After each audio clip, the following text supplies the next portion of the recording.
Imagine standing in the ruins of a once thriving city. The walls are crumbling, the streets are empty, and the air is thick with the silence of loss. You can almost hear the echoes of what used to be: laughter, commerce, life. But now, all that remains is desolation. This is not just a physical place, it's a picture of the human soul. We've all been there, haven't we? Moments when life feels like a wasteland, when dreams are shattered, relationships fractured, and hope feels like a distant memory. In those moments, we whisper questions to the heavens. Can what's broken ever be made whole again? Is restoration even possible? Enter Joel 2 verses 25 through 27, a passage that doesn't just offer hope but roars with the promise of divine restoration. It's a scripture that feels almost too good to be true, yet it stands as a testament to the relentless, redeeming love of God. These verses don't just suggest that God can restore. They declare that He will restore, abundantly, lavishly, beyond what we could ask or imagine. But here's the kicker. This restoration isn't just about material blessings or external circumstances. It's about something far deeper, far more eternal. It's about the restoration of our identity, our purpose, and our relationship with the divine. C.S. Lewis, the literary giant and Christian apologist, once wrote, "God whispers to us in our pleasures, speaks in our conscience, but shouts in our pain. It is His megaphone to rouse a deaf world." In Joel 2 verses 25 to 27, we hear God shouting, not in anger, but in a promise so profound, it shakes the very foundations of despair. This passage isn't just a comfort, it's a call to see beyond the ruins, to believe in a God who specializes in resurrection. It's an invitation to trust that the wastelands of our lives are not the end of the story, but the fertile ground for a miracle. So, let's dive deep into these verses. Let's explore why they might just be the most powerful scripture about divine restoration ever written. And let's do it with the kind of intellectual curiosity and spiritual hunger that C.S. Lewis himself might have brought to the table. Because this isn't just about ancient words on a page. It's about a living, breathing promise that can transform your life today. Before we zero in on this scripture, we need to understand the backdrop. The book of Joel is set against a time of national crisis for Israel. A locust plague has devastated the land, stripping it bare. The fields are barren, the vineyards are desolate, and the people are in mourning. It's a picture of total loss, economic, emotional, and spiritual. The locusts are not just insects. They're a metaphor for everything that eats away at our lives: sin, failure, regret, and the consequences of our choices. But here's the thing about Joel. It doesn't end with despair. It pivots to hope. In Joel 2 verses 12 and 13, God calls the people to return to Him with all their hearts, promising that He is gracious and compassionate, slow to anger, and abounding in love. This sets the stage for the breathtaking promise of restoration in verses 25 to 27. Let's read the heart of the passage. "I will restore to you the years that the swarming locust has eaten, the hopper, the destroyer, and the cutter, my great army, which I sent among you. You shall eat in plenty and be satisfied, and praise the name of the Lord your God, who has dealt wondrously with you. And my people shall never again be put to shame. You shall know that I am in the midst of Israel, and that I am the Lord your God, and there is none else. And my people shall never again be put to shame." Joel 2 verses 25 to 27. At first glance, this is a promise of physical restoration. God is saying, "I will give back everything you've lost." But if we stop there, we miss the deeper, more profound layers of this promise. Let's break it down. 1. The restoration of time. "I will restore to you the years." Time is the one thing we can never get back, right? Lost opportunities, wasted years, moments we'll never reclaim. These are the things that haunt us. But here, God makes an audacious claim. He can restore even the years that have been eaten away. How is this possible? It's not about time travel or erasing the past. It's about redemption. God can take the broken pieces of our lives and weave them into something beautiful. He can use our pain to shape us, our failures to teach us, and our losses to draw us closer to Him. C.S. Lewis captures this idea beautifully in his book, The Great Divorce, where he writes, "They say of some temporal suffering, no future bliss can make up for it. not knowing that heaven, once attained, will work backwards and turn even that agony into a glory. In other words, God's restoration isn't just about the future. It's about redeeming the past. 2. The restoration of identity. My people shall never again be put to shame. Shame is one of the most crippling forces in the human experience. It whispers lies. You're not enough. You're too broken. You're beyond repair. But God's promise here is not just about material restoration. It's about the restoration of identity. He calls Israel, my people, reaffirming their relationship with Him. No matter how far they've fallen, they are still His. And the same is true for us. Divine restoration isn't just about what we have. It's about who we are. It's about reclaiming our identity as beloved children of God. 3. The restoration of abundance. You shall eat in plenty and be satisfied. This is a promise of abundance, but not in the shallow, materialistic sense that our culture often glorifies. It's about a deeper kind of satisfaction, a soul-level fulfillment that comes from being in right relationship with God. The imagery of eating and being satisfied points to God's provision, not just for our physical needs, but for our spiritual hunger as well. C.S. Lewis, in his book, Mere Christianity, writes, "If I find in myself a desire which no experience in this world can satisfy, the most probable explanation is that I was made for another world." This longing for something more, something eternal, is hardwired into us. And here, in Joel 2, verse 26, God promises to satisfy that longing. He doesn't just give us crumbs, He invites us to a feast. But notice the order here. First, there's restoration.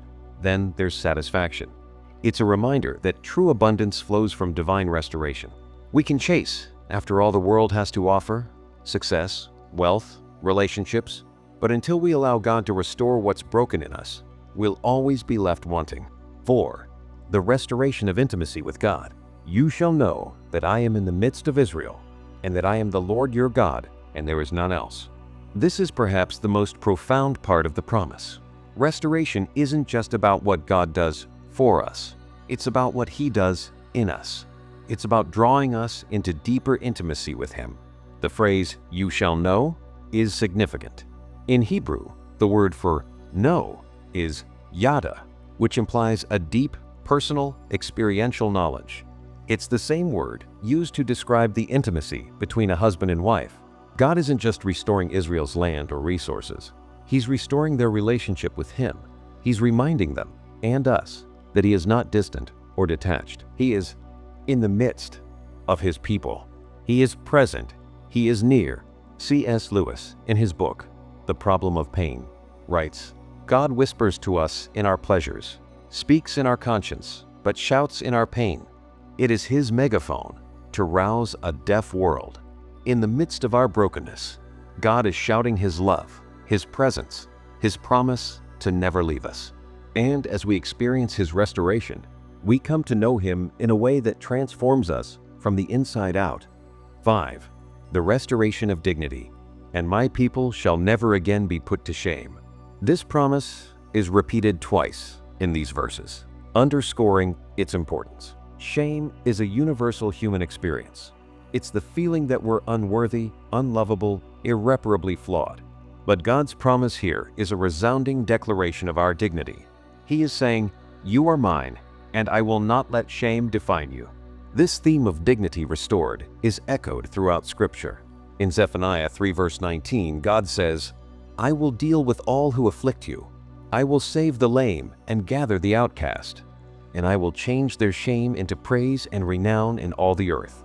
And in Romans 8 verse 1, Paul writes, there is therefore now no condemnation for those who are in Christ Jesus. God's restoration isn't just about fixing what's broken. It's about reclaiming our identity as His beloved children. It's about replacing shame with honor, fear with confidence, and despair with hope. 6. The restoration of purpose. And my people shall never again be put to shame. This repeated promise also points to the restoration of purpose.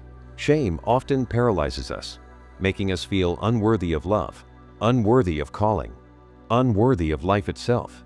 But God's restoration breaks those chains. It reminds us that we are created for a purpose, to glorify Him and enjoy Him forever.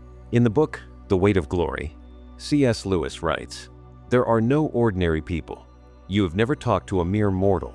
Next to the Blessed Sacrament itself, your neighbor is the holiest object presented to your senses." This is the dignity and purpose that God's restoration brings. It's not just about us. It's about how our restored lives can impact others. When we experience God's restoration, we become living testimonies of His grace, His power, and His love. 7. The restoration of hope. Finally, Joel 2, verse 25 to 27 is a promise of hope. It's a reminder that no matter how bleak things may seem, God is not finished. He is a God of resurrection, of new beginnings, of impossible possibilities. This hope isn't just wishful thinking. It's a confident expectation based on God's character and His promises. In The Chronicles of Narnia, Lewis captures this hope beautifully through the character of Aslan. When the children first hear about Aslan, they ask if he is safe. Mr. Beaver replies, "Safe? Who said anything about safe? Of course he isn't safe, but he's good. God's restoration may not always look the way we expect. It may not be safe or easy, but it is good, and it is sure." So, what does this mean for us today? How do we live in the light of this promise? Here are 3 practical steps. 1. Return to God. Joel 2 verses 12 and 13 calls us to return to God with all our hearts. Restoration begins with repentance, a turning away from sin, and a turning toward God. It's about acknowledging our brokenness and inviting Him to heal us. 2. Trust in His promise. Restoration is a process, and it requires faith. We may not see the full picture right away, but we can trust that God is at work. As Lewis writes in The Screwtape Letters, he wants them to learn to walk and must therefore take away His hand. Sometimes God's restoration feels slow or hidden, but He is always working. 3. Live as restored people. Finally, we are called to live as people who have been restored. This means walking in the dignity, purpose, and hope that God has given us. It means being agents of His restoration in the world, bringing His love and healing to others. Joel 2 verses 25 to 27 is more than just a promise. It's a proclamation of God's character. It's a reminder that He is a God who restores, not just partially, but completely. Not just temporarily, but eternally. He restores our time, our identity, our abundance, our intimacy with Him, our dignity, our purpose, and our hope. C.S. Lewis once said, "I believe in Christianity as I believe that the sun has risen, not only because I see it, but because by it I see everything else." In the same way, the promise of divine restoration changes how we see everything. It transforms our past, our present, and our future.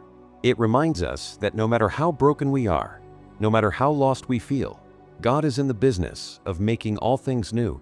So, is Joel 2 the most powerful scripture about divine restoration?